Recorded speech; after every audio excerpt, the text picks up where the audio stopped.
It's Misty here. Welcome back to the ScrapbookPal.com YouTube channel. In today's video, I am playing with the Spellbinders Betterpress Letterpress system, and I can't be any more excited. So I've slowed this down to normal speed so I can share with you everything that I'm using. This is the corner Poinsettia Better Plate, and it comes with the Poinsettia kind of bouquet. It comes with the Merry Christmas sentiment, and then there is a coordinating die to cut out the sentiment. So I am going to place the plate down. So you have two different sizes. There's a size for A2 size card, and then there's a size for A7.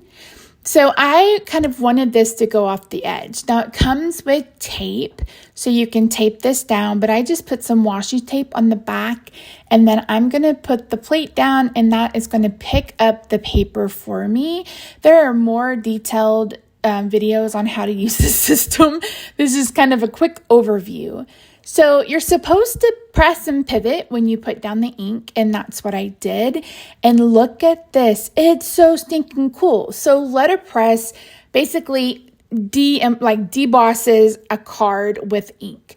So rather than embossing, which raises the pattern above the paper, this actually goes into the paper with ink, and then you also have the impression. So initially I was going to do the Merry Christmas separately. I had a whole other vision for this card, but sometimes crafting doesn't go the way you think it's going to go. So what I thought I would do was share with you what to do when you mess up. I am doing my darndest to do zero waste stamping this year, or zero waste crafting, whatever you want to call it, over on my channel, The Jolly Fat Elf. So I said, let's do that here as well. So rather than using this as scrap paper or something like that, I'm going to go ahead and share with you what I did and what you don't want to do. And then I'm going to share with you how I'm still going to get use out of this panel. So this is slowed down to real time, and I'm pressing and pivoting as you do, but I accidentally got a little bit of this ink onto this platform, and you can see a couple of spots where it is. I didn't realize that until I went to pull this off, and there's that huge smudge right there. So initially I was going to cover it, blah, blah, blah, blah, blah, but I'll show you what we do. Okay, we're going to be doing some shimmer watercolor. If you've never done this before, if you have a glitter pen that's done, like it's no longer working, it's dried out, there's so much glitter and shimmer left that this is a fun way to get use out of them. So you're going to pull out, see, you can see here, there's nothing coming out. I'm going to take this off. And then I am going to bring in a water dropper and some water. And I just keep water in my Tim Holtz spray bottle because you never know when you're going to spray or all those sorts of things. And I keep a dropper, and I'm literally just filling this up with water. And we're going to get so much shimmer out of this. I'm not kidding you guys. I have pens that are 2, 3, 4 years old that I'm still doing this with, and they still have glitter in them. It's a little wild. So this is their cotton paper. It can take some water, but you want to make sure that you don't oversaturate it, or it will kind of start to peel on the back. So here's the Pinkfresh Studio inks I'm going to be using for the most part. I have an acrylic block, and I'm going to bring in my pen and just add a little bit of water, and then I'm just going to watercolor. Now I'm leaving this to one color for the most part, and I ended up coloring the one that I did correctly and the one that I messed up on. So you're going to see later that there are two different ones that are colored, and that's because I went ahead and colored both. So you can see, hopefully you can see all of that shimmer that is on this poinsettia, and it's so pretty. It's so pretty. And this is something that we would probably throw in the trash or maybe throw in recycling when we thought we were done. But you can, like I said, add water. You could add alcohol if you wanted it to, dry quickly. But yeah, there's so much shimmer and sparkle left in them that it's absolutely fun to watercolor with these.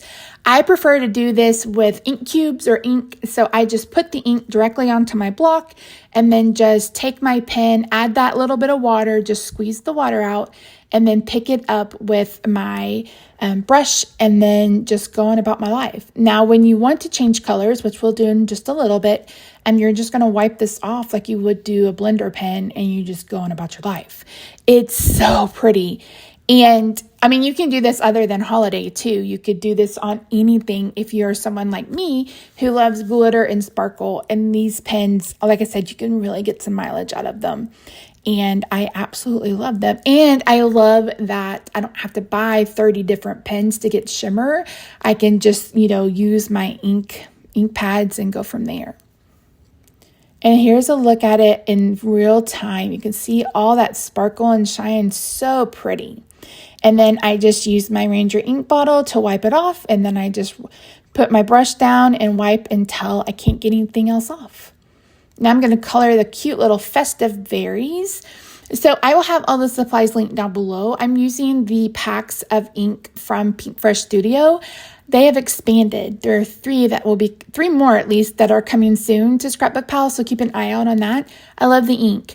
I love these little ink cubes. I keep my ink cubes in ring jewelry holders that I got off Amazon, and they fit perfectly. The Distress cubes, these cubes, Gina K cubes, any kind of cubed ink will fit in those, and I can stack probably 4 in my Alex drawers. So 10 out of 10 would recommend. I just don't have an affinity for large, I just feel like they're in the way, and I don't actually use a lot of different colored inks. So I just find that the little ink cubes are a little bit better for me. Now you could also use watercolor pens on this. You can't, from everything I've seen and everything I've looked up about it, you cannot use alcohol inks with this ink, but I haven't tried it. So if you have an old Sharpie or something and you want to give it a go, feel free and let me know. But yeah, I stuck to the watercolor because I was like, ooh, that's going to be fun. Because this is a beautiful little spray or bouquet or whatever you want to call it. So here I'm doing the green, and I'm doing it the exact same way. Picked it up and just coloring in where I want that green to go. Now I will say I'm not exactly in all of the lines because the brush tip is not the finest, but you could absolutely, put your water on the block in the ink and then pick it up with a regular watercolor brush if you wanted to. You do not have to use the brush end of this. It's just there and it's easier for me. But yeah, absolutely. And I used these inks, and I also used the Walnut Stain Distress Cube for the pine cone, and I really, really love how that turned out. So initially with this kind of spot, I thought, oh, I'll, cut out a little flower, or I'll cut out something. And I was like, you know what, let's do something a little different. So rather than put this on a card front, I'm actually going to make ornaments out of this. And you probably could tell that from the thumbnail. But yeah, we're going to be using the Christmas Flourish collection from Spellbinders. It's called the Flourish Slimline. I don't know if this came out earlier this year or if they came out last year, but we're going to be making these into ornaments. So here I am using the Distress ink in Walnut Stain, and it just turned out real pretty. Now for the second one, where the top one is very, very bold, this one is very, very pastel. I wanted that kind of contrasting color, and there's a little bit of a different tone in the pink, whereas the top one is a bit more like magenta, like a deep kind of reddy pink. This is more of like a true pink. So it ran out, so I added some more water and we were good to go. Good to go. So again, just going in and adding in the ink in all of the places. And yeah, the world is your oyster with this. You could color, an entire background with it, or you could do a background stamp, or you could color an entire scene. It's completely up to you. But yeah, it's really, really pretty. I absolutely love it. And here I accidentally poured it all out, and you can see just how much is still in it. So I always put a light blue background around any of the images I color, whether it's watercolor or not. So I'm using I think it's Ocean Breeze, and I'm using regular water and a regular brush because I didn't want the background to be sparkly. I wanted the background to just be kind of colored, so it wasn't left left unfinished. So that's why I did that. And again, I didn't want the whole thing to sparkle. I just wanted a little bit of it to sparkle. So that's what we did. And I'm not trying to stay in the lines or anything like that. So you want to be careful so you don't pull the color. But since I used Ocean Breeze, there's already a little bit of green in this blue.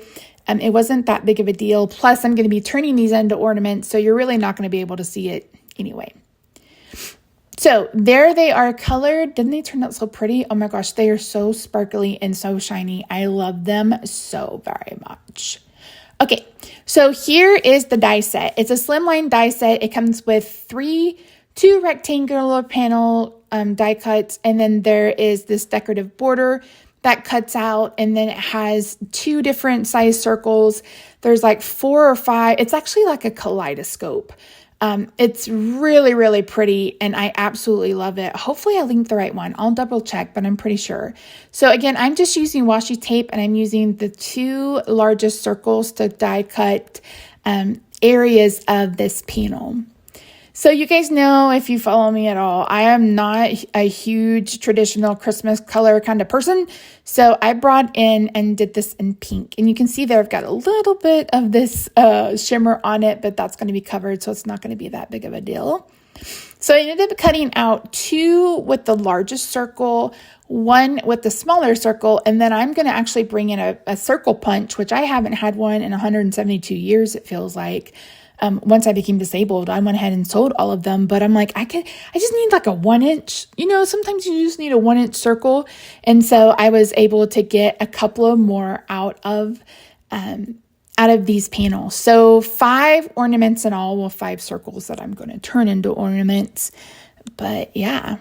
And then I forgot, I'm going to be using the Nordic ornaments for the toppers, because the ones for these are very, very fancy, and I wanted a little bit of fancy, but I didn't want it to take away from the actual letterpress, artwork. So I am bringing in a striped paper. I believe this is from Catherine Pooler. I think she's one of the only ones that has made slimline paper, and I am very appreciative of that, because I don't buy 12 by 12. I'm just not someone who uses 12 by 12. So I really love these slimline papers. Initially, I was going to use the die to cut out ornaments, but I've decided to use some embroidery floss. So I'll share with that when we get there. But initially, I was going to cut out, that's meant to be like the chain for the ornaments, but I decided to go with something different. So I'm going to get that adhered down with some Tombow Mono liquid glue, and then I'm just going to play with my placement and decide where they're going to go. And I love this. And I apologize that they're so shiny, you can barely see what's happening. But at first I thought, I'm going to do, tall. And then I thought, ooh, what about on its side? And then I was like, no, I didn't really care for it. Plus the stripe is going the other way. And so it's going to end up being a top card.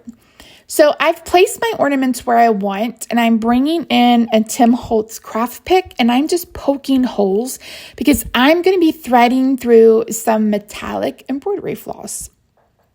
So on my channel last week, I posted how you could use paper scraps, wrap a little bit of like embroidery floss around it to make it look like presents, because again, I'm trying to do zero waste.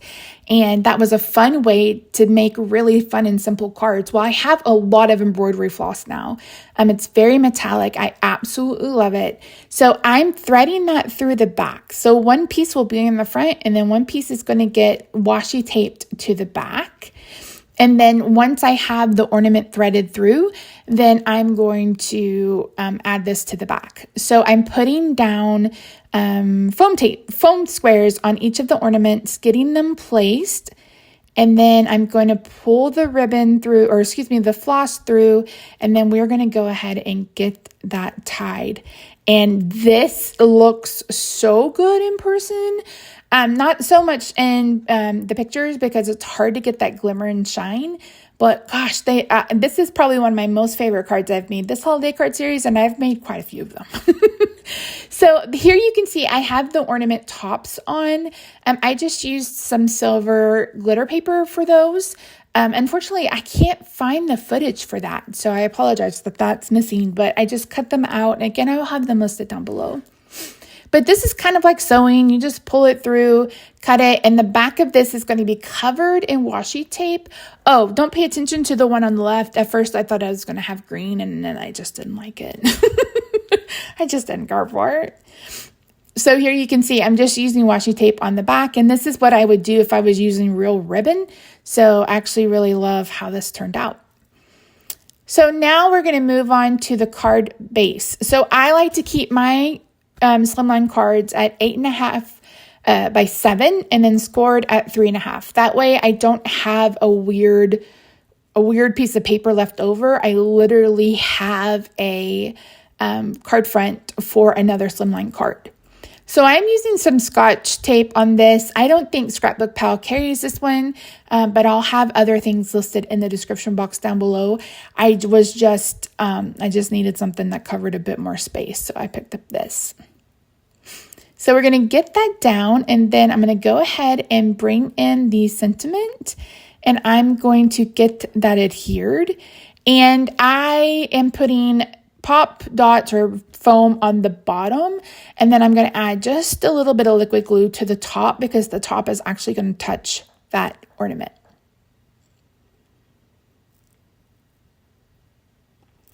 And once I've done that, I'm going to bring in some yellow jewel drops from Nuvo to put in the center of my poinsettias.